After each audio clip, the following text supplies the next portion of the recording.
Hello friends, welcome to Technique. This is Nirmal here, and in this video we'll be doing a long-term review of the Xiaomi 11T Pro. Now Xiaomi 11T Pro was launched in Jan 2022 with the pricing of less than 40,000, which is one of the really good devices back then, and it was really a good all-round package when we reviewed back in Jan 2022. Now one of the downsides of the Xiaomi 11T Pro when we reviewed in that time was it was running on Android 11 and still it didn't have Android 12, and it had the MIUI 12.5 update only. So that was one of the disadvantages of this device when we reviewed, but now we are doing a re-review, or rather a long-term review after almost 3.5 months. Now it has got Android 12 and MIUI 13 and a host of new features added with this update. So how is the device right now? Is it really a worthy device to buy? Now the retail pricing is 38,999, but you can still get it for around 35,000 because now you get 4,000 rupees discount on Amazon, so with ICICI card, so you can get it as low as 35,000. So for that pricing, how good it is, let's find out in this long-term review. So before getting started, if this is your first time on this channel, do hit that red subscribe button and also hit the bell icon to get notified of all the videos we publish. So let's first have a look at the design and build quality. Now looking at the design of the Xiaomi 11T Pro, you can see that it's a pretty good looking device out there, especially this color. The gradient pattern looks really nice, and you get the camera layout, the standard layout. Nothing outstanding in terms of design, but it's still a good looking device out there, especially this color feels really nice.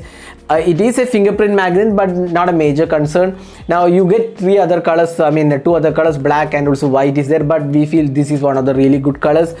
Different angle, you get a different color. Now in terms of other aspect, you get a pretty good looking device out there. Now in terms of the front panel design, you can see that it also comes with a punch hole selfie camera. Then the bezels have been kept to minimal, and overall look and feel looks nice. And you get the side mounted fingerprint scanner. This does not have any in-display fingerprint scanner. It is a side mounted fingerprint scanner, and you get the dual stereo speakers, USB Type-C port, and the SIM tray at the bottom. Then it feels quite good in terms of usage, although it may not be the slimmest or the lightweight device out there. It at 204 grams, it may not be the lightest out there, but still it feels quite okay in terms of in-hand usage. The back panel is made of glass.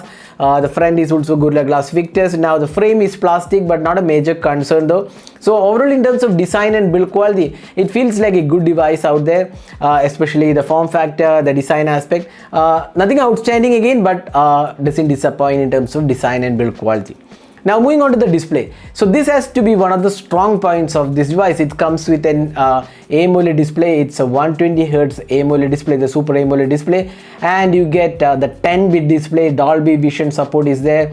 Then you get HDR10 plus support. Then overall it looks really nice. The peak brightness is 1000 nits. You get the top of the line display hardware. The display is protected by Corning Gorilla Glass Victus, so you get a really great experience, especially in terms of multimedia experience. It looks really nice. Now some additional options are also included in terms of display experience. If you scroll, there is an AI image engine available. It gives you AI image enhancements, then AI HDR enhancements, and also MEMC support is there. So MEMC gives you additional frames to make the multimedia experience really great, so that is also included here. So these are some additional options for the display. So in terms of display experience, it feels really nice and looks solid as well. So display has to be one of the top aspects about this device, and in this price segment, this is definitely the best display you can get. Now moving on to the software experience. Now as I said before, when we reviewed the device in Jan 2022, we said that Android 11 has to be one of the downsides of this device, because at that time Android 12 was there and a lot of devices still was getting Android 12, but a flagship level device at 40K was getting only Android 11. But now probably after a month, Xiaomi released the Android 12 update. Along with that, it also got the MIUI 13 update. Now the MIUI 13 is one of the big improvements in terms of performance rather than the design or the looks. The performance has been drastically improved and it feels really smooth. Bugs have been reduced to almost zero. There is literally no bugs here, and it feels really nice. And you also get Android 12 update. Apart from that, you get the regular set of options you generally get on Xiaomi's MIUI devices. Addition features, customization options, all those things are included. So with Android 12, this device brings in some really good features, and you also get two more updates, as Android 13 and Android 14 is also promised for this device. So that makes it really good because it's already got Android 12, and another 2 years of updates are promised for this device. So that makes it even better in terms of software experience. So software has definitely improved with the MIUI 13. Now talking about the performance, so this device runs on the Qualcomm Snapdragon 888 octa-core processor.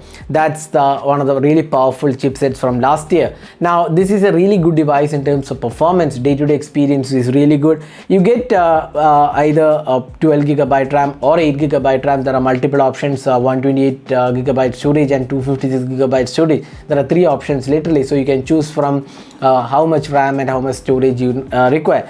But this has UFS 3.1 storage support, and it has LPDDR5 RAM. So that brings in a good experience for the device.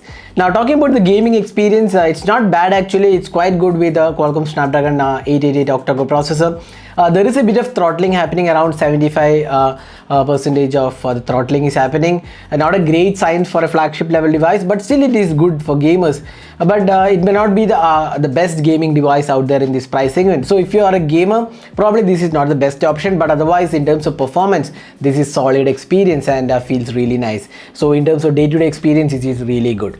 Now this device has dual stereo speakers. It's one of the really good speakers, and it performs really well, and you get great sound experience from the 2 speakers. One is top firing and one is bottom firing speakers. Now this does not come with a 3.5mm audio jack, so that can be probably said as a downside because a lot of devices still or others, a lot of users still prefer the 3.5mm audio jack. So that is not included, so you have to use the USB Type-C port or the Bluetooth earphones. So that's one of the downsides. Now talking about the fingerprint scanner, this is a side mounted fingerprint scanner. It is pretty good actually in terms of experience. You can see here it's very fast in unlocking. So again, you don't get an in-display fingerprint scanner, which is quite common at this price segment, but the fingerprint scanner works really well, and it is quite fast along with the face unlock. Now this device comes with a 5G support, but again we don't have 5G as of now. But if you still want a device with 5G, this is supporting 5G, and we have tested this with Jio and Vodafone, and it works really well. So next, moving on to the camera experience. Now this has a triple camera setup. You get the 108 megapixel primary sensor, you get an ultra wide and a macro sensor. It's a 5 megapixel telephoto macro sensor. That's one of the good features, and you also get a pretty good selfie camera. We have actually done the detailed camera review. In case you have not watched that, you can check that. It's one of the really good devices out there in terms of camera performance. Good daylight shots, good detailing is offered, good color reproduction, and also the ultra wide angle camera looks pretty good. There is good detailing there as well. Now the macros is one of the strong points of this device. Excellent macro abilities with the tele macro sensor, which is one of the best in class in this price segment. So it works really well. Now the selfie camera also looks good. The low light experience is also definitely acceptable at this price segment. So cameras are definitely good on this device. In case you wish to see more of camera samples, do check out our camera review. We have uploaded in our channel in Jan 2022. Now moving on to the battery life. So this device comes with a 5000 milliamp hour battery, and you get the 120 watt fast charging. That's the hypercharge, and it works really well in terms of battery life. It's really good in terms of battery life. In fact, you can get slightly more than a day with normal usage, so that's definitely good in the battery side. Now the charging 120 watts takes around 18 minutes officially, but we got around slightly more than 30 minutes during our initial testing. So we are not tested after that, but it still takes around approximately 25 to 30 minutes to charge the device, which isn't bad, but still not the values what Xiaomi claims. So that was our experience with the Xiaomi 11T Pro after 3 months. So we have been using this device for quite long time now. Now, a couple of things which has changed drastically is the MIUI experience. Now, MIUI 13 and Android 12 makes this device a really good, compelling device at this price segment, especially with the price segment. Now, it is available for around 35,000 with card offers running right now on Amazon. So it's definitely a good device. Now, the downsides of the device, I would say 3.5mm audio jack is missing, and probably we can say that there is a bit of throttling happening during gaming. Other than that, there is no IP rating, but again IP rating is not a great feature to have at this price segment, although beyond 40,000 we feel IP rating should be included, but this device does not have IP rating, so you can add that as a con, but then again not a major concern. But overall, looking at the pricing and what it offers, this is a solid offering at right now. You can pick this from Amazon. So in case you plan to buy this a flagship device, this is definitely a device to consider in this price segment. So that's it for this video. This is Nomal signing off with a detailed review of the Xiaomi 11T Pro, and hope you enjoyed watching this video. Do let us know if you have any questions in particular about this device. We'll be happy to help you out with your questions. So thanks for watching. Hope to see you in our next video. Have a great day.